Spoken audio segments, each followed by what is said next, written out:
Salut à tous et bienvenue sur le plateau de 45 minutes, votre émission 100% foot dans les Hauts-de-France. Vous partagez ce live de Facebook, vous posez vos questions, vous réagissez par vos commentaires, vous participez au débat. On parle des 4 principaux clubs de foot dans la région. Le week-end n'a pas été terrible. Avec nous pour en discuter, Manu Magdelaine, rédacteur en chef adjoint à France 3. Bonjour Manu. Bonsoir Thomas.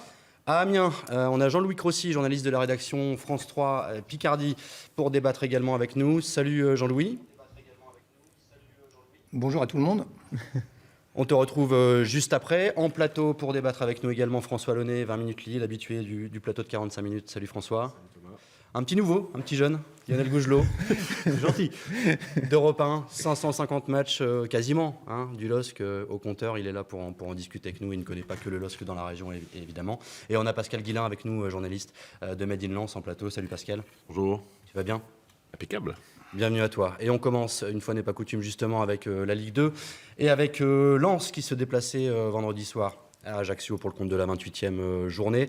Les 100 Or qui n'ont pas trop mal débuté la rencontre face aux Corses, mais ce sont ces derniers qui ont ouvert le score après le quart d'heure de jeu par Veselinovic. Mais les hommes d'Eric Sicora n'ont pas lâché. Ils ont fini par égaliser à la 57e par Zoubir. 1 partout, c'est le score final. 1 point pris à l'extérieur. Est-ce que c'est un bon point de prix malgré tout, Pascal ? Je pense que tout point pris à l'extérieur est un bon point. Quand c'est face à un adversaire direct, ça a le mérite de le laisser à distance. Mais on a remarqué une nouvelle fois la capacité pour les Lensois, quand ils dominent une rencontre, à marquer des buts. Et c'était le souci qu'Eric Sicora avait tenté pendant une semaine d'entraînement de soigner. Finalement, ça n'a pas forcément marché. Il va retravailler cette semaine pour essayer que les buts rentrent enfin, puisqu'on a quand même quelques joueurs qui sont des buteurs, avec Lopez notamment, avec Landrich, mais les passes n'arrivent pas, les attaquants ne sont pas en bonne position, et finalement, quand les attaquants sont obligés de reculer, quand un Zoubir, qui est actuellement un joueur qui marche sur l'eau, est obligé de se reculer à 30-35 mètres, on ne peut pas marquer des buts, ça s'est vérifié une nouvelle fois, même si, sur cette occasion, Zoubir a pu marquer. Et Lens n'avance pas beaucoup. Avance pas beaucoup, tout en restant à distance de ses adversaires directs. C'est un peu sa chance, c'est que derrière, ça pédale, si vous me permettez l'expression. Les adversaires n'avancent pas, et donc, heureusement qu'une équipe comme Nancy est dans la grosse difficulté depuis plusieurs semaines, ce qui permet à l'équipe lensoise de rester hors de l'eau. Alors justement, on va peut-être jeter un coup d'œil au classement de cette Ligue 2. Lens qui est 15e avec 31 points, 6 points devant Nancy, barragiste. Lens qui ne s'en sort pas mal à l'extérieur depuis la reprise du championnat après la trêve hivernale, mais qui pêche à domicile. Le Racing va recevoir lundi prochain Bourg-en-Bresse qui lutte pour le maintien. On écoute Eric Sicora après le match vendredi soir. Le seul petit hic, c'est qu'à la maison, on n'arrive plus à gagner. Ce match-là, il est important quand on voit la physionomie du match de Bourg contre l'AC Ajaccio. Mener, être en infériorité numérique et gagner ce match-là et marquer 5 buts, il faut quand même le faire. Donc, ce sera à nous d'être vigilants, même si au match aller, on avait gagné largement. Lens qui avait battu Bourg 6-0 au match aller. Ça paraît loin d'ailleurs ce match, mais ce qui est un petit peu dommage quand même, c'est que quand on regarde le classement, effectivement, comme dit Pascal, vu ce qu'il y a derrière, on lance, qui récolte quand même quelques points, on se dit qu'ils vont se sauver. Maintenant, ce serait mieux, je trouve, de se sauver un peu plus vite parce que mais bon, j'espère qu'ils vont se sauver. En tout cas, c'est l'hypothèse, je pense, quand même aujourd'hui la plus probable.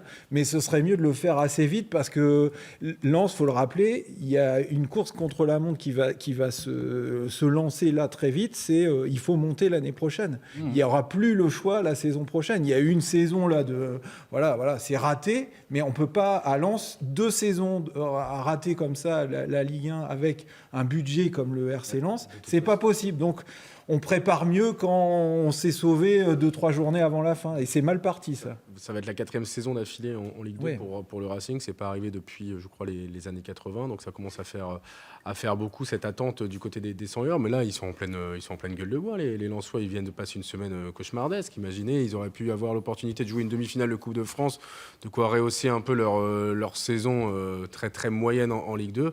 Et même là, ils n'y arrivent pas. Ils se font piéger aux herbiers, au tir au but. Et je pense que ce scénario, cette défaite au tir au but, cette élimination, ces résultats qui en ce moment sont très moyens, ne plaident pas en faveur d'Éric Sicora pour le moment. Oui, enfin en même temps, on peut dire aussi qu'après cette humiliation en Coupe de France, ils auraient pu carrément plonger à Ajaccio. Donc ils ont quand même eu les ressources pour aller chercher l'égalisation. Moi, je trouve que le Zoubir... Sicora l'a souligné en conférence de presse d'ailleurs. Ouais, Zoubir, il a l'air efficace ce garçon. Je pense que c'est un garçon qui peut donner encore plus. Non, je pense qu'au contraire, cette performance, parce que ça en reste un point à l'extérieur, comme disait Pascal, ça reste quelque chose de positif. Dans le contexte de la semaine dernière, c'est plutôt pas mal. Alors évidemment, ça ne règle pas tous les problèmes du Racing Club de Lens, mais enfin, comme dit l'autre, ça aurait pu être bien pire. Pour revenir aux 4 saisons en Ligue 2, c'était dans les années 68-72 où les Lensois étaient en Ligue 2, au moment où les Houillères avaient abandonné le foot. Et donc depuis, toi qui connais, depuis, c'est jamais arrivé. 4 saisons, non, ils sont saisons. remontés aussi vite en 77.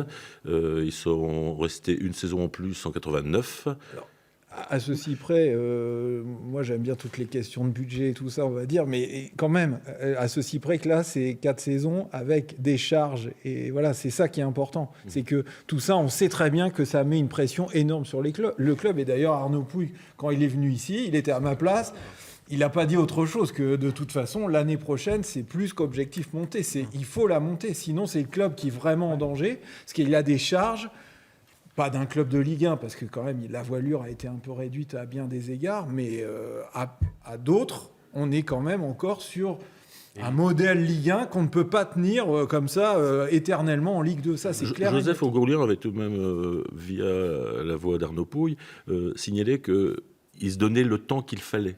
Parce qu'il n'avait pas acheté... Oui, peut-être, mais il avait précisé qu'il était là dans la durée. Oui, c'est un fonds d'investissement, ça veut tout dire, un fonds d'investissement. C'est Oui, un retour sur investissement assez rapide.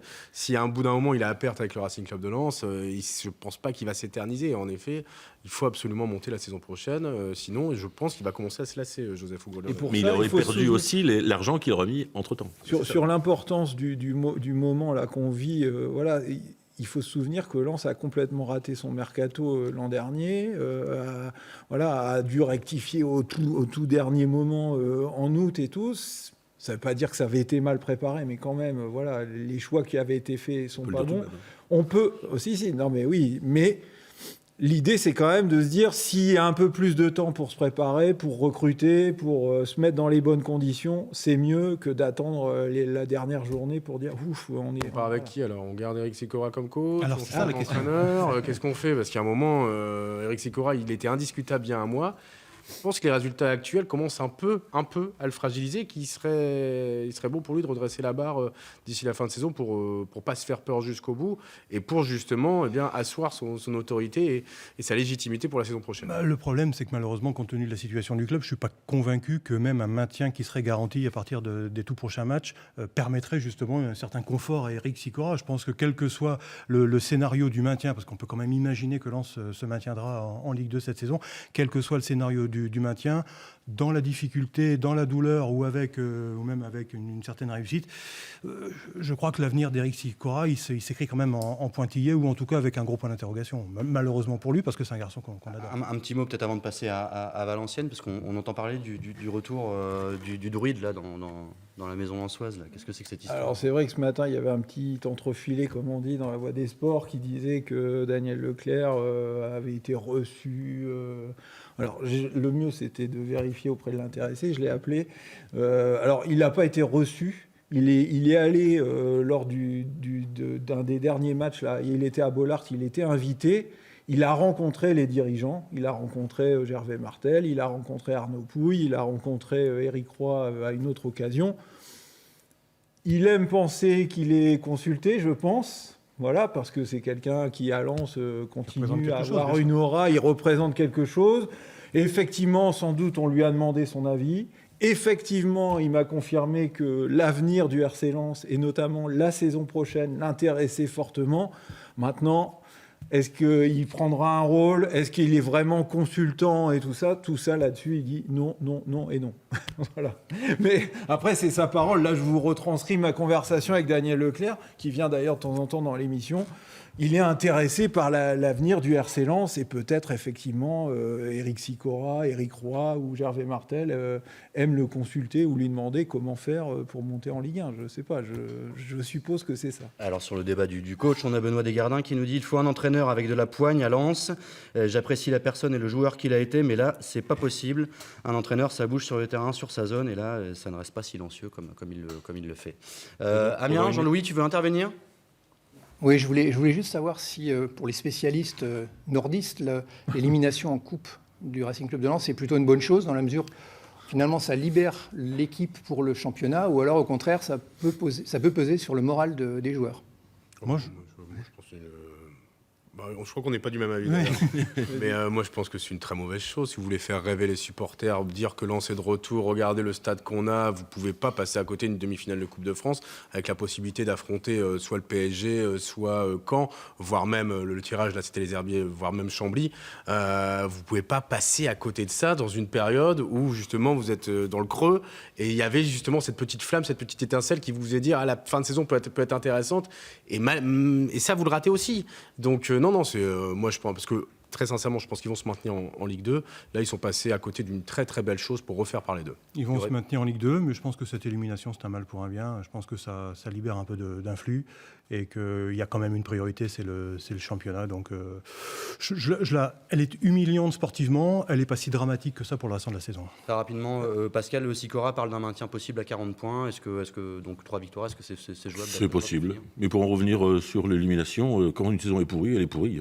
Cette année, ils ont été pas bons. Ben voilà, ça arrive. Après, il vaut mieux avoir une page blanche et réécrire quelque chose. Moi, je suis plutôt de l'avis de Lionel. Je pense qu'ils ont montré toutes leurs limites cette saison et que donc se dire qu'ils auraient pu courir les deux lièvres du maintien et de la Coupe de France, moi, j'y crois moyen. T'imagines, si tu bats les Herbiers, tu peux jouer Chambly à Bollard à domicile avec une place au Stade de France, mais c'est inespéré. Oui. Et ça, tu n'y arrives pas. Oui, mais après, ça te fait une excuse si tu... Enfin, voilà, quelque part, ça crée aussi le double objectif. C'est pas forcément bon. Je pense que là, maintenant, c'est clair. Il faut qu'ils se maintiennent le plus vite possible. Et ils sont pas si mal que ça. On va passer à Valenciennes, au stade du Hainaut.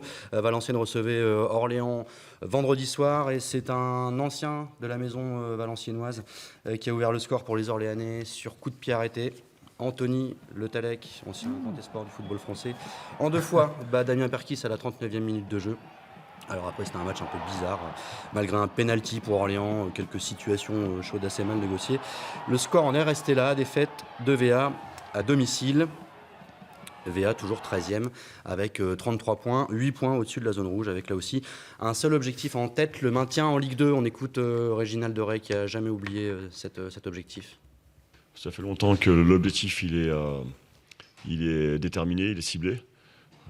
On a 33 points, on sait qu'il nous en faudra, je pense 42. On sait qu'il nous faudra, si on table sur 42, c'est 3 victoires au moins. Et puis retrouver déjà un maximum de joueurs, c'est important. Voilà. Pour aborder le sprint final de la meilleure des façons. Juste un truc, quand j'entendais Réginald Ray, là j'ai entendu une interview tout à l'heure quand tu l'as préparé Thomas, et je me disais, il dit ça fait longtemps qu'on est en mode on doit se maintenir. Mais ça fait longtemps que le VAFC s'est mis dans la situation de devoir être en mode, c'est pas la même chose quand même, parce que on rappelle que le VAFC a changé d'entraîneur pour essayer de viser beaucoup plus haut et qu'il se retrouve plus bas quand même. C'est ça la réalité de la situation. Alors, je comprends que maintenant on présente ça comme ça, mais il faut quand même le rappeler, c'est pas une équipe qui était en mode maintien en début de saison. Et encore moins en milieu. Non, c'était une équipe qui voulait franchir un palier cette saison et intégrer le top 10 et dans l'absolu et dans le meilleur des cas, essayer d'aller titiller une place pour les barrages, donc la 5e place. On en est très loin, ils en sont à 15 points derrière. Et surtout, ils restent sur 7 défaites lors de leurs 12 derniers matchs. C'est-à-dire que la dynamique est pas bonne du côté du VAFC qui va encore une fois batailler pour le maintien. On parlait tout à l'heure de Lens qui va enchaîner sa 4e saison en Ligue 2. Valenciennes, s'ils se maintiennent, ce sera leur 5e saison d'affilée sans jamais vraiment performer. Il n'y a pas une saison depuis leur relégation, où ils ont été aux portes de la montée, ou même dans le top 10. VA, c'est entre 12 et 16 depuis 4 ans, et ça risque d'être encore la même chose. Et c'est aussi pour ça que ce club aussi a du mal à décoller et a créé beaucoup d'enthousiasme et de dynamisme autour de lui. C'était pas la faute finalement de DBJ, quoi, l'effet de début de saison. C'est un effectif qui est limité et sur lequel on essaye de tirer le maximum. Alors, Gilles Beret a beau essayer d'utiliser toutes les ficelles, il ne pourra pas forcément en tirer Il faut se des souvenir résultats. que quand Hadjibedzic est parti, Valenciennes était quand même au-dessus de la 13e place actuelle. Hein. Donc, on peut même dire que ça s'est un petit peu empiré. Ouais, alors on va pas Un non petit plus peu. jeter la pierre à Régional, Non, parce non, que non, après, mais- après non, une non. victoire contre Lorient en novembre, ils étaient à 5 points de la 5e place justement. Donc même du podium, donc ils auraient pu aller accrocher. Ce qui plombe VA depuis le début de saison, c'est son manque de régularité. C'est maximum 2 victoires d'affilée, et ça, c'est arrivé que 2 fois dans la saison. Avec aussi peu de séries, vous n'allez jamais très loin. à Il y a un domicile manque de contre sérénité en Nancy. coulisses aussi. Oui, en plus, ça se tire dans les pattes en coulisses entre donc, le club et la mairie de Valenciennes, qui a décidé un peu de couper les vivres au niveau des subventions. Du coup, l'association, donc la partie amateur du club, se retrouve en déficit. Dans ces cas-là, il est solidaire, la partie associative est solidaire avec la partie SASP professionnelle pour combler les dettes. C'est ce que va faire Edis Dieck, mais il en veut beaucoup évidemment à Laurent de Gallet de lui couper les vivres. Alors il y a 2 sons de cloche. Laurent de Gallet estime que bien que Valenciennes ne forme pas assez de pur valenciennois, donc ils n'ont pas besoin d'autant d'argent. Et Edis Dieck lui rétorque une saison où il y a la Coupe du Monde féminine en 2019, obligé à faire des choix, l'association, c'est-à-dire sans doute se couper de la section féminine, voire se couper de la section futsal, n'aide pas. En gros, la stratégie, pour résumer, c'est Laurent de Gallet veut asphyxier Edis Dieck pour le pousser à bout et essayer de le forcer à partir, mais Edis Dieck résiste et ça ne se passera pas comme ça. Un front anti-Dieck. Ah bah clairement, de la part du maire de Valenciennes, c'est ça, évidemment. Edis Dieck, lui, se défend avec ses arguments, chacun ses arguments. Et tout ça n'aide pas non plus à une sérénité autour du club. C'est un vrai combat politique. Et c'est vrai qu'à Valenciennes, la personnalité d'Edis Dieck est vraiment fait débat quoi, depuis. Clivant. Oui, non mais il est hyper clivant parce que d'un côté, il est celui qui a repris le club à un moment où Il l'a sauvé. vraiment ça allait mal. On pourrait dire qu'il l'a sauvé. Financièrement, En tout il cas, l'a remis sur les bons rails. lui, il se présente comme ça. Et puis de l'autre côté, aujourd'hui, il est celui qui ne peut plus rassembler vraiment la famille valenciennoise. Donc c'est compliqué quoi, parce que sans la mairie à Valenciennes, c'est quand même un club très politique. Ouais. Sans le soutien de la mairie, sans le Historiquement, soutien ouais. des Ouais, élus, bien sans le sûr. soutien d'un certain nombre de gens qui sont Bien dans sûr. les coulisses du club, c'est dur de se dire que Valenciennes peut relancer un grand projet. Quoi. Il faut rappeler que Edis Dieck, il a été plus ou moins adoubé par Jean-Louis Borloo quand Jean-Louis Borloo a sauvé le club du dépôt de bilan en 2014. Et du coup, je pense que certains politiques pensent qu'il doit être redevable. Mais Edis Dieck, c'est aussi quelqu'un qui fait son chemin et qui n'a pas envie d'avoir des comptes à rendre à quelqu'un. Et Laurent de Gallet, aujourd'hui, est au cœur d'une belle bataille. VA qui se déplace à Tours, Lanterne Rouge. Et ce sera donc vendredi soir. On va passer à la Ligue 1. On va faire un petit changement sur ce plateau avec Pascal qui nous quitte. Merci beaucoup Pascal d'être venu nous voir. Et on va accueillir Romain Sauret. Salut Romain. Romain Sauret du site Planète Lille, bienvenue à toi. Merci, bonjour à tous. Spécialiste du LOSC. Alors les clubs de Ligue 1, c'était un petit peu la cata ce week-end pour Amiens et Lille. A commencé par Amiens, défait par Rennes au stade de la Licorne. Les hommes de Christophe Pélissier perdent 2-0 sur des buts de Cazerie et de Sarr. Score et scénario sévère peut-être, notamment après une très bonne première mi-temps des Picards. Jean-Louis, Amiens, qu'est-ce que tu en penses? Tu étais au stade, c'est un peu injuste ce score final finalement? Oui, une grosse frustration qui ressort de ce résultat, parce qu'en fait, au bout d'une demi-heure, Amiens, normalement, devait mener 2, peut-être même 3-0. Et il y a un joueur qui est rentré, donc qui a été titularisé, qui s'appelle Traoré. Je ne sais pas si vous en avez entendu parler, c'est un joueur qui est prêté par Monaco, qui brille par son inefficacité. D'ailleurs, quand il est sorti au bout de la 60e minute, je crois, il a été sifflé par pratiquement la moitié du public, ce qui était quand même énorme et rarissime à la Licorne qu'un joueur soit sifflé. Donc ça, c'est un vrai problème, par exemple, dans la finition, un problème dans l'efficacité devant le but. Et là, Traoré, il porte, je pense, une grosse part de responsabilité sur ce problème qui a eu lieu dans la première mi-temps de l'ASC, qui était au demeurant plutôt bonne, avec de l'envie, avec des bonnes intentions, mais ça ne suffit pas pour gagner un match. Alors Amiens est 16e à 29 points. On peut jeter un coup d'œil au classement de cette Ligue 1. Amiens toujours en lutte pour le maintien. L'entraîneur Christophe Pélissier n'était pas du tout abattu. Pourtant, samedi en conf d'après-match, on dirait qu'Amiens est bien programmé pour cette lutte, et ce depuis le départ. On écoute le coach amiénois. C'était un pronostic que j'avais fait en début de saison et j'en démords pas là-dessus. Après, nous, l'équipe a montré que ce soir, elle était prête à lutter jusqu'à la fin. Parce que voilà, on a quand même bousculé sur la première mi-temps, sur un terrain difficile, on a bousculé l'équipe de Rennes. Donc, on a montré qu'on était là et qu'on sera là. C'est difficile aussi pour tout le monde. On voit qu'il y a un resserrement même en bas. Donc voilà, on va lutter. Lutter contre des concurrents directs qui vont affronter les Amiénois prochainement. À venir, on a Dijon, qui est un peu au-dessus, mais on a Troyes et on a aussi Lille le 1er avril.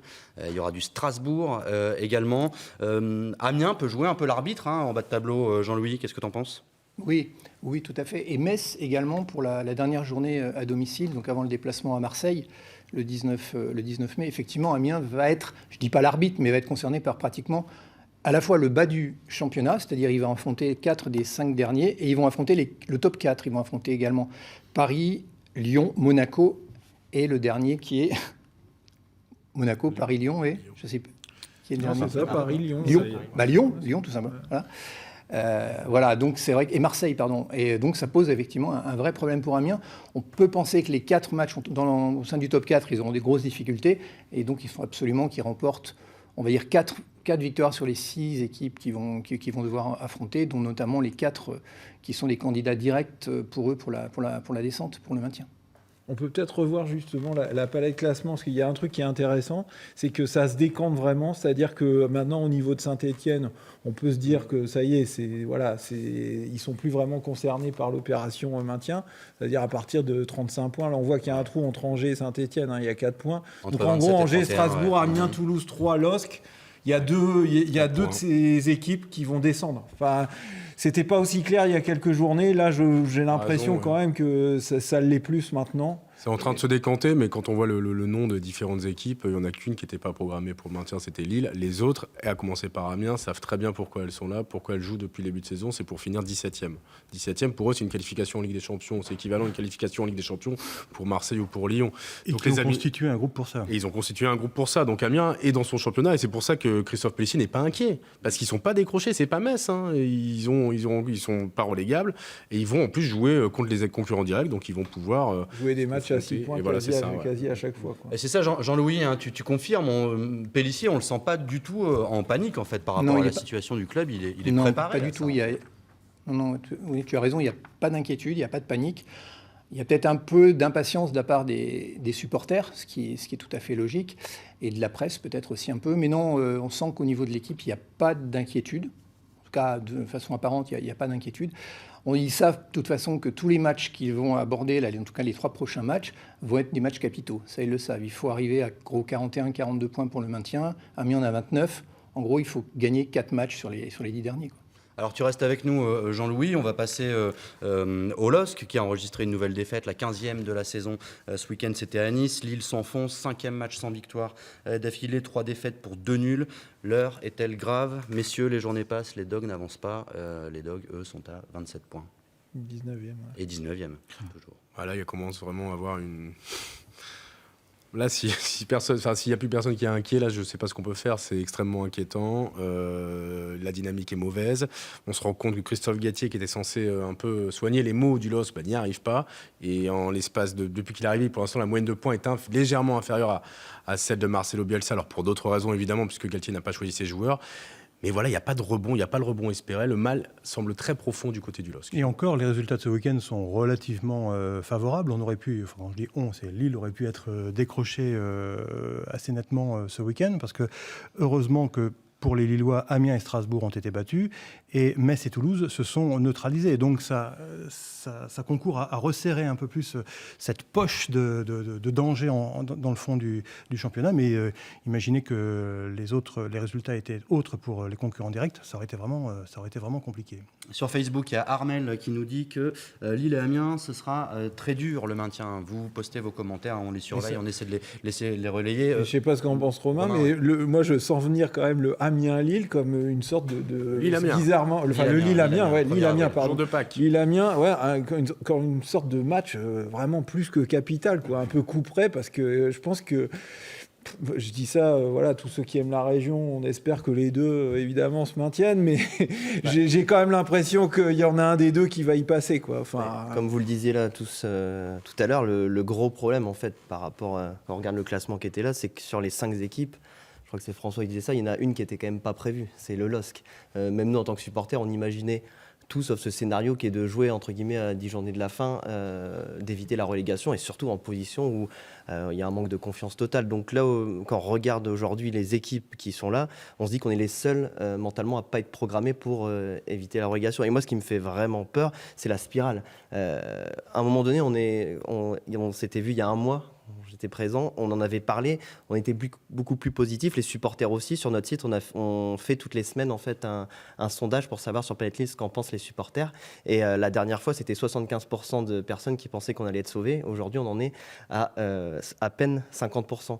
Donc on sent quand même qu'il y a, entre guillemets, une vraie, comment dire, un vrai côté négatif qui fait qu'au jour d'aujourd'hui, on ne sait pas si le LOSC va réussir à sortir de cette spirale. Et pour sortir d'une spirale, il faut des résultats positifs, une victoire, et on n'arrive pas à accrocher de points.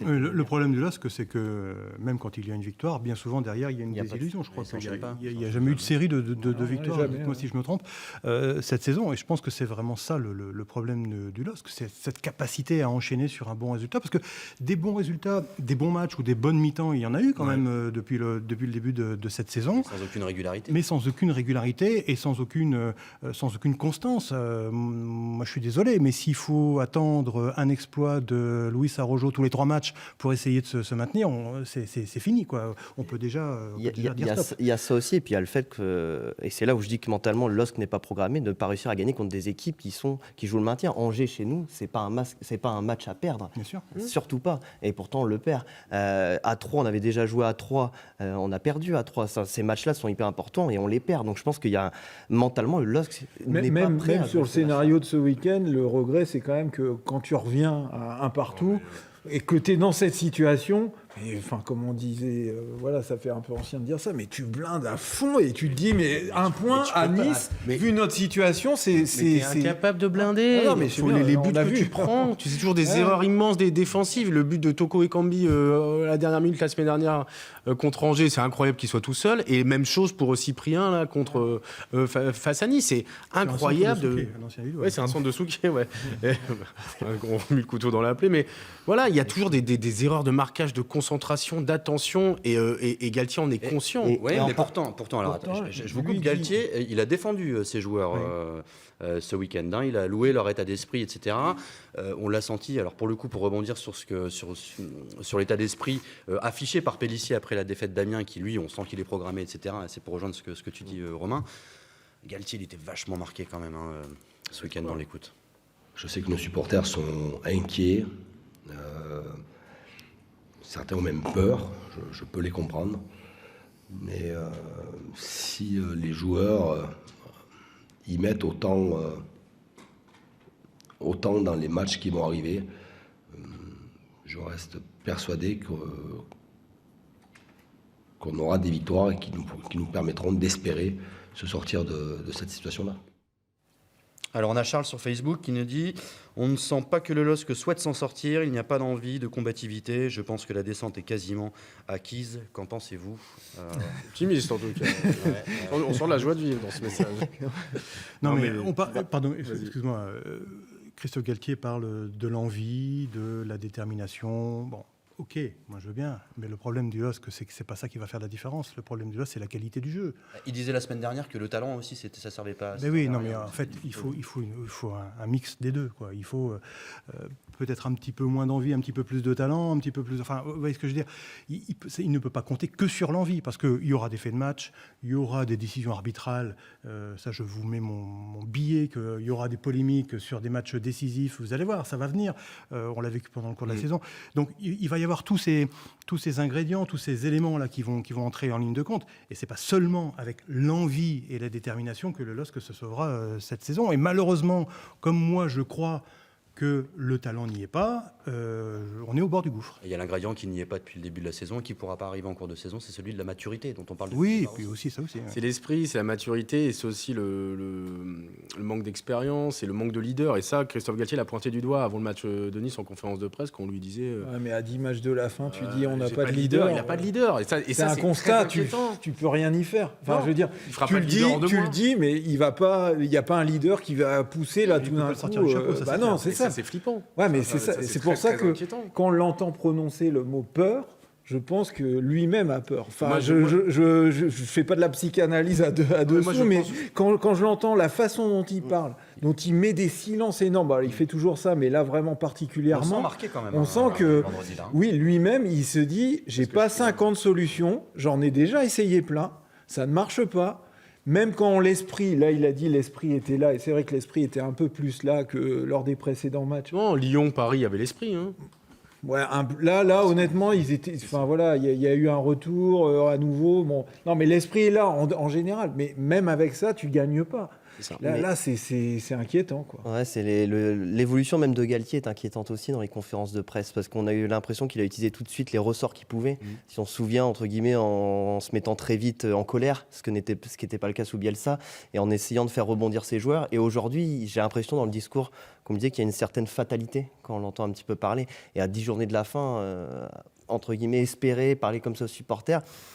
Je trouve pas que c'est un message optimiste et moi j'aimerais qu'on passe aux actes vraiment sur le terrain parce que sur le terrain ou sur les points. Quoi. Oui. Il dit toutes les semaines sur ce plateau depuis le début de saison. Quoi. Moi j'ai peut-être une toute petite note d'optimisme. Ça va peut-être vous faire rire, mais c'est le retour des beaux jours. Et pour les joueurs, pour les joueurs de l'hémisphère sud, pour les Sud-Américains, peut-être que là ça va compter. C'est peut-être juste un petit détail, mais peut-être que dans certains gestes, dans certaines attitudes, peut-être même physiquement, ça peut jouer. Parce que, j'ai été sévère en disant tout à l'heure qu'il n'y avait pas de talent dans cette équipe. Je pense quand même que des Mendes ou des Thiago Maia, ça reste quand même des bons joueurs. Et là, je me dis, en réfléchissant, en retournant le problème dans tous les sens, je me dis, tiens, peut-être qu'avec une certaine forme de sérénité, de douceur du climat, peut-être que ça va changer. Et l'arrivée du mercato aussi. Oui, avec un petit peu de mauvais esprit, je dis ça, mais si, il faut... Voilà, on sait qu'il y a plein de joueurs qui sont là cette saison. Si le LOS se maintient, il y en a beaucoup qui, de toute façon, ne pensent pas rester là parce qu'ils étaient venus pour Bielsa, parce qu'ils ont été déçus de la saison, parce qu'ils ont galéré, parce qu'ils en ont marre. Bref, et donc, il faut qu'ils se recasent, entre guillemets, ailleurs. Ça peut être, sur Epsilon, ça peut être un petit moteur aussi de se dire tiens, notre supporter, il n'a pas l'air d'y croire. Non, mais dans ce que vous avez dit tout à l'heure, vous avez raison sur ce petit motif d'espoir. Après, je me dis, Luis Araujo, c'est un Sud-Américain, il a eu ses bons moments en ce moment dans une période un peu plus froide. Donc peut-être que les Thiago Maia ont à se relever aussi. Thiago Mendes aussi. Et c'était pour avoir une note d'optimisme. Là, tu la casses, là, Romain. Je vais les chercher où je peux. Le classement, ils ne sont pas décrochés. C'est ça, c'est le classement. Il y a encore l'espoir. Faut pas être décroché avant le sprint final. S'il y a 5 journées de la fin, vous avez déjà 4-5 points de retard. Là, on peut penser que c'est mort. Alors, il y a les matchs à domicile aussi qui vont venir. Grâce à nos amis de la Voix du Nord ce matin, il y a un petit résumé du programme qui attend le LOSC. À domicile, vous allez recevoir Montpellier, Amiens, Guingamp, Metz, Dijon. C'est quand même relativement abordable, même si... On a le calendrier. On l'a aussi, il n'y a pas que la Voix du Nord, Lionel. Nous aussi, on l'a, on a le même. Vous avez le même à la maison. Seulement, à l'extérieur, vous allez jouer, donc on le voit, vous allez jouer Monaco, Bordeaux, Marseille, Toulouse et Saint-Etienne. Là, ça va être très très chaud. Déjà, les 2 premiers matchs qui viennent vont en dire beaucoup. Le Montpellier, c'est quand même une équipe qui joue top 5, qui joue la 5e place de Ligue 1. Donc, elle a vraiment un gros coup à jouer en allant s'imposer, si elle vient s'imposer au LOSC. Et après, vous allez à Monaco qui joue la Ligue des Champions. Là, vous avez 2 matchs extrêmement tendus, à bien négocier. Il faut en gagner au moins un des 2.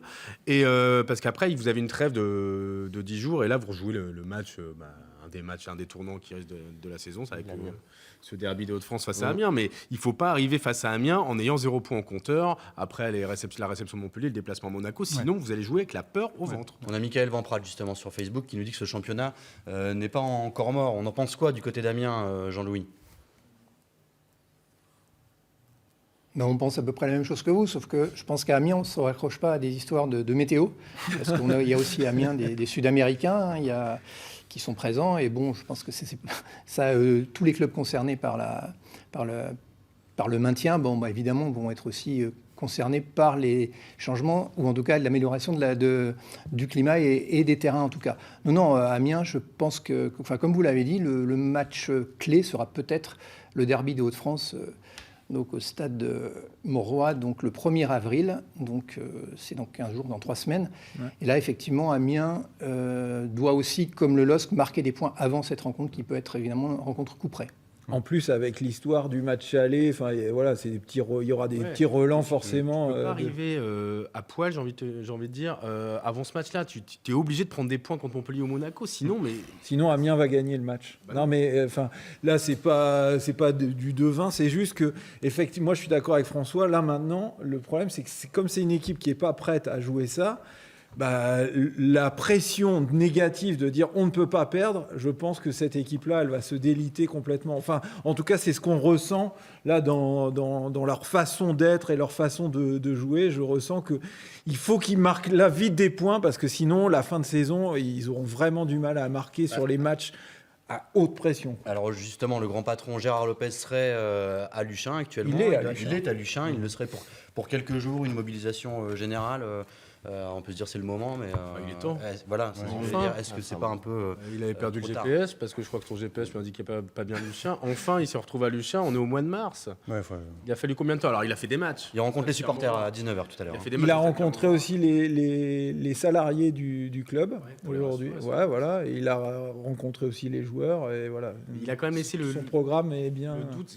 Moi, je comprends pas sa stratégie de communication au niveau de ses salariés, au niveau des supporters. Alors, il avait été un peu les supporters lui avaient fait une fin de non-recevoir fin décembre quand il avait proposé une visioconférence. Les supporters avaient dit non. Là, ils sont peut-être un peu plus prêts à l'écouter, à l'entendre. Ils ont peut-être plus d'arguments aussi de leur côté. Mais on est au mois de mars. Et les problèmes du LOSC, la DNCG, ça tombe mi-décembre. On a l'impression que Gérard Lopez, il n'a pas passé beaucoup de temps à Luchin, alors qu'il faut un patron au quotidien pour rassurer tout le monde dans cette période aussi compliquée. Oui, comme dirait Michel Audiard, Gérard Lopez, c'est un peu comme la Sainte Vierge. Il faut quelques apparitions de temps en temps, sinon le doute s'installe. En même temps, je ne suis pas convaincu que ça va changer grand-chose. Honnêtement, un discours, si Gérard Lopez ressort ce soir le robinet d'eau tiède qu'il sort depuis le début de saison sur le thème « Ayez confiance, n'ayez pas peur, tout ira bien ». Vous avez la chance de faire ce métier-là. Oui, voilà, vous avez la chance de faire ce métier-là.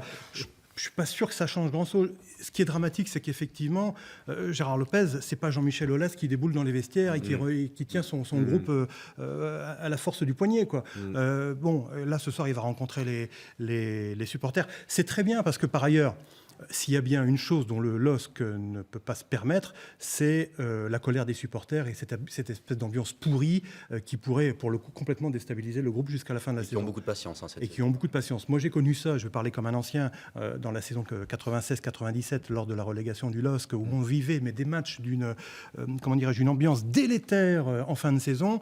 Et je suis sûr que ça a concouru à l'époque, d'une certaine façon, à faire plonger le LOSC. Donc, Gérard Lopez est là pour calmer les supporters, pour essayer de les rassurer. Très bien, si ça peut permettre aux supporters d'être corrects et d'être calmes et de ne pas tirer sur l'ambulance jusqu'au bout, c'est plutôt une bonne chose. Romain, la présence de Lopez justement à lui. Moi je trouve aussi nos supporters très indulgents pour le moment avec la situation du LOSC avec Gérard Lopez. Il y avait une réunion après le match de Troyes des supporters qui étaient très mécontents et qui étaient devant un hôtel où le LOSC était installé, étaient venus manifester leur mécontentement et du coup demander de pouvoir parler à l'entraîneur et à certains joueurs. S'en est suivi une discussion avec Galtier et avec les joueurs. Je les ai trouvés, pour avoir été présent à cette réunion-là, voilà, ils ont exprimé leur mécontentement, mais derrière, il y avait de la discussion, de la compréhension, de la patience. Et je trouve, comme vous le disiez, que moi, je remonte quand même aux années où j'ai commencé à supporter le LOSC entre la montée en Ligue 2, en Ligue 1, à l'époque où il y avait eu Claude Puel qui avait remplacé Vaidailovzik, une situation où on était 14-15e, le mécontentement était beaucoup plus rapide, beaucoup plus fort. Et je trouve qu'aujourd'hui, vu la situation du LOSC, on est encore indulgent. Alors, est-ce que, après, on va voir ce que dit Lopez ce soir, et, comme vous l'avez dit, il manie très bien sa communication en mode on n'apprend pas grand-chose, on se défile sur les sujets importants. Est-ce qu'il va y avoir des vraies avancées, des vraies réponses? J'en suis pas sûr. Et il y aurait besoin d'un vrai discours pour qu'il y ait quelque chose qui se passe. Justement, quelle question poser au président Lopez, si vous l'aviez là face à vous? C'est quel est l'état des comptes du LOSC?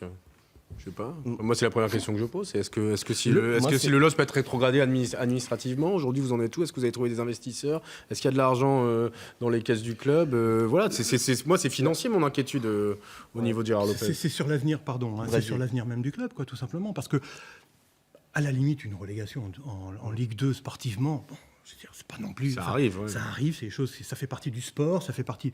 Le problème, c'est que, en l'état actuel de la situation financière du LOSC, cette relégation, elle peut poser la question de la survie même du club et de son statut professionnel et de toutes les structures qu'il y a autour du centre.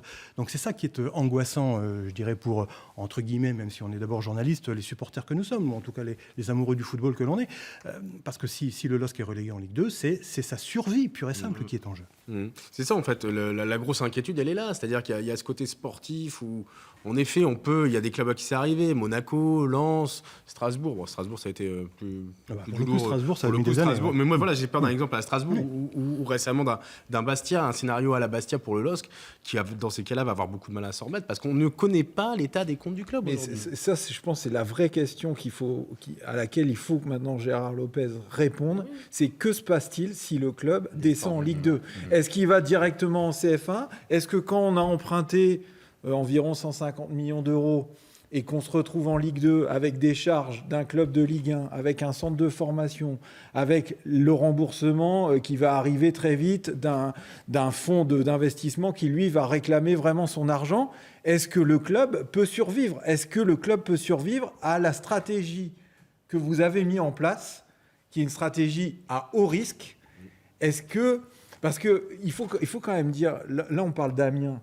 Amiens, s'ils descendent en Ligue 2, ils ne vont pas aller en CFA. Non. Amiens, ils vont gérer, j'ai envie de dire, j'espère, je ne leur souhaite pas, mais ils sauront gérer sereinement une descente en Ligue 2. On sent venir au LOSC quelque chose qui serait... je veux dire, à la limite, un scénario Le Mans, un scénario Grenoble, un scénario Bastia éventuellement, enfin un scénario catastrophe où il n'y a même plus de Ligue 2.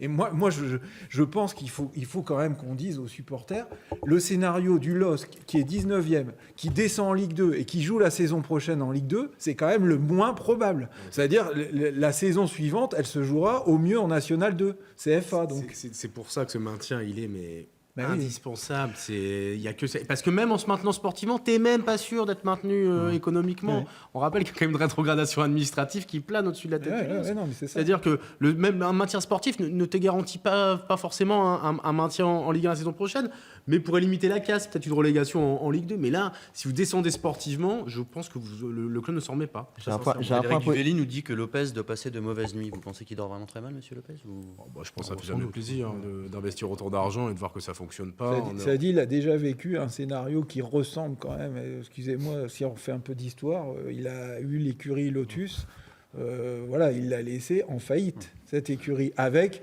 des salariés qui ne sont plus salariés de Lotus. Enfin, voilà, là, il y a des salariés aussi au LOSC, il y a des gens qui, derrière le club, il y a un centre de formation, il y a des jeunes qui misent sur le club. Si demain, le LOSC doit vendre Luchin, si le LOSC doit vendre tous ses actifs joueurs et tout ça, clairement, le club, il n'existe plus. On a Michael Van Pratt qui nous dit « Vous ne croyez pas que Lopez et compagnie n'ont pas prévu cette éventualité ?» Il y avait des choses qui n'avaient pas été anticipées déjà dès cette saison, donc qu'est-ce que vous en pensez ? Non, parce qu'ils arrivent, ils visent le top 5 et ils mettent tous les moyens en œuvre pour viser le top 5 avec autant d'investissements. Ils se disent au pire, on va peut-être pas arriver au top 5, on sera peut-être dans le top 10 et tout, mais une relégation dès la première saison où tu arrives, où tu prends en main le club, jamais ça a été envisagé. Il n'y a pas de plan B, et c'est bien ça le problème. Et jamais un club de Ligue 1 n'a emprunté à un fonds d'investissement du type d'Elliott pour... Non, mais c'est important de le dire parce qu'on n'a jamais vécu ce scénario. Oui, on a vu des gens qui avaient de l'argent mettre de l'argent, en perdre, mais on n'a jamais vu un club emprunter comme ça à un fonds d'investissement. Voilà, c'est... Et en plus de ça, ce qui prouve, je pense, qu'il n'a absolument pas prévu dans son scénario la descente, c'est au mercato d'avoir gardé quasiment tous les joueurs et de ne pas avoir fait, entre guillemets, une plus-value sur un joueur pour récupérer une partie de l'argent. Parce que là, qu'est-ce qui va se passer en fin de saison si le club est relégué en Ligue 2 ? Ce qui financièrement pouvait encore être un actif chez les joueurs va baisser énormément. Donc pour retrouver, entre guillemets, pour s'y retrouver financièrement parlant, ce sera impossible. Donc pour moi, il ne peut pas avoir prévu le scénario qui est la relégation. À l'inverse, dites-moi si je me trompe, mais il me semble bien qu'en 2008, quand le LOSC avait traversé une période aussi un peu délicate où c'était pas la relégation n'était pas au bout du chemin, mais enfin où c'était difficile, je crois me souvenir que Michel Seydoux avait déjà évoqué la possibilité financièrement d'une relégation en Ligue 2. C'est-à-dire que lui, il avait vraiment envisagé tous les scénarios. Et c'est vrai que ce discours-là avait été à l'époque plutôt rassurant, entre guillemets, parce qu'effectivement, c'était compliqué pour cette saison. C'était l'année où Rio Mavuba était venu. Finalement, le LOSC s'était bien redressé. La saison de Claude Puel, je crois. Voilà. Et cette, comment dirais-je, cette éventualité avait été économiquement envisagée pour le LOSC. Cette saison, je pense que... Oui, mais Michel Seydoux n'avait pas emprunté d'argent à un fonds d'investissement qui réclame le montage économique était complètement différent. On est une échéance qui va se rapprocher dangereusement. Ouais. C'est 2 ans, d'après les informations qui filent, c'est 2 ans. Donc ça veut dire, à la fin de la saison suivante, il faut rembourser une somme que tu ne peux pas rembourser clairement quand tu joues en Ligue 2. Surtout que si le LOSC joue en Ligue 2, effectivement, quelqu'un comme Thiago Maia, il ne vaut plus 15 millions d'euros à la fin de la saison. C'est pas possible. Ou alors, il faut trouver des pigeons... Sans compter les déficits structurels, les droits télé, le loyer du stade, enfin, c'est une catastrophe incroyable. Petite note d'optimisme quand même par rapport au loyer, c'est que si jamais on descend en Ligue 2, le loyer passe de 4,5 millions par an à 2,5 millions. Moins. À 1 million. Il y a un delta de 3,7 millions. Et là, c'est les contribuables qui payent. Ce delta sera payé par nos amis qui nous regardent et par nous qui sommes sur ce plateau. Par les contribuables de la métropole européenne. Tous les contribuables de l'AMEL. Alors les millions du LOSC, on en parle aussi, et déjà dans les tribunaux et au tribunal de commerce de Lille Métropole cet après-midi, qui rendait son jugement dans le litige qui oppose M. Marcelo Bielsa au LOSC. Je rappelle que l'ex-entraîneur argentin réclame plus de 18 millions d'euros au club de Lille et qui souhaitait faire reconnaître la cessation de paiement du club. Eh bien, M. Bielsa a été débouté et c'est pas tout. Le tribunal le condamne même à verser 300 000 euros de dommages et intérêts pour procédure abusive. Lille 1, Bielsa 0. On écoute maître Bertrand Van Beek, l'avocat du LOSC. Tout ce qu'il a entrepris contre le LOSC jusqu'à ce jour a échoué. Nous sommes déterminés, avec une détermination sans faille, à poursuivre les autres instances engagées par M. Bielsa. Il faut savoir que d'autres combats judiciaires sont à mener, que M. Bielsa a saisi le Conseil de prud'homme. Notre détermination sera sans faille pour défendre le club. François, toi, tu étais au... Est-ce que c'est ce sentiment aussi, Bielsa, Bielsa 0, Lille 1 C'est clairement une victoire pour le LOSC, en plusieurs sentiments. L'avocat de Marcelo Bielsa s'était pas déplacé, bon, c'est aussi parce qu'il y avait sans doute de la route à faire. A priori, ils vont faire appel, mais là, on nous a clairement expliqué que Lille avait gagné cette première manche. Deuxième match, la semaine prochaine au Prud'homme, à Lille, où là, ça risque d'être un peu plus serré peut-être. Coup de sifflet final, prochain épisode le 13 mars cette fois-ci. 13 mars au Prud'homme. Et là, il faut bien préciser, parce que c'est vrai que c'est un peu complexe.